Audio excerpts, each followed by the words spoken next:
One night, Henry and Gordon were alone with James.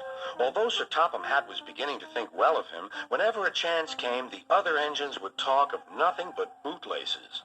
"Remember when they had to use a bootlace to get you out of trouble, James?" they would tease.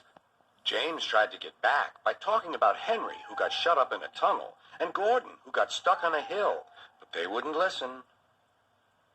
"You talk too much, little James," said Gordon. "A fine, strong engine like me has something to talk about. I'm the only engine who can pull the express. When I'm not there, they need two engines. Think of that. I've pulled expresses for years and have never once lost my way. I seem to know the right line by instinct." Every wise engine knows that the signalman sets the switches to make the engines run on the right tracks.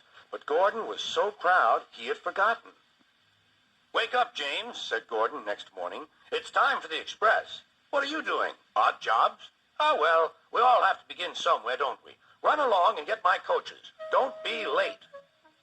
James went to get Gordon's coaches. They were all shining with new paint. He was careful not to bump them, and they followed him smoothly into the station singing happily, "We're going away! We're going away!"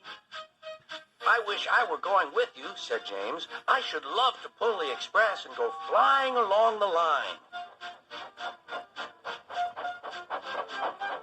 Gordon, with much noise and blowing of steam, got ready to back onto the train.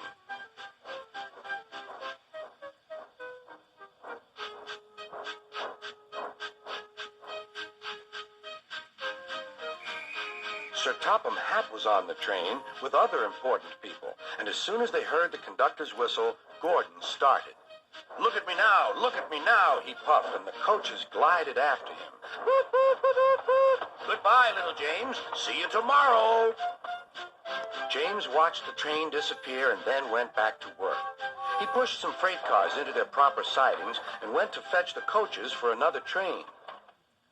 James had just brought the coaches to the platform when he heard a mournful noise. There was Gordon trying to sneak into the station without being noticed.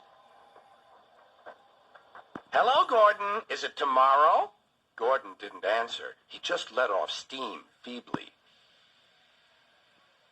"Did you lose your way, Gordon?"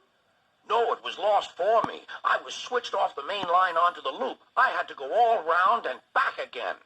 "Perhaps it was instinct," said James. All the passengers were shouting at the ticket window, "We want our money back." Sir Topham Hatt climbed onto a cart and blew the conductor's whistle so loudly that they all stopped to look at him. Then he promised them a new train at once. "Gordon can't do it. Will you pull it for us, James?" "Yes, sir. I'll try." So James was coupled on and everyone got in. "Do your best, James," said Sir Topham Hatt. Come along, puffed James. You're pulling us well, sang the coaches. Hurry, puffed James.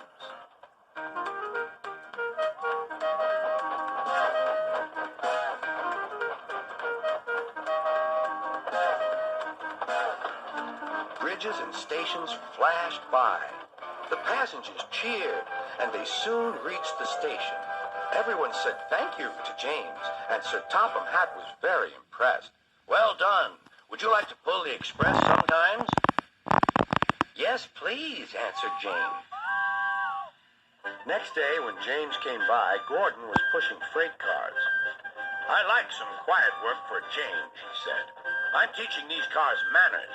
You did well with those coaches, I hear." "Good. We'll show them." And he gave his cars a bump. James and Gordon are now good friends. James sometimes takes the express to give Gordon a rest. Gordon never talks about bootlaces, and they're both quite agreed on the subject of freight cars.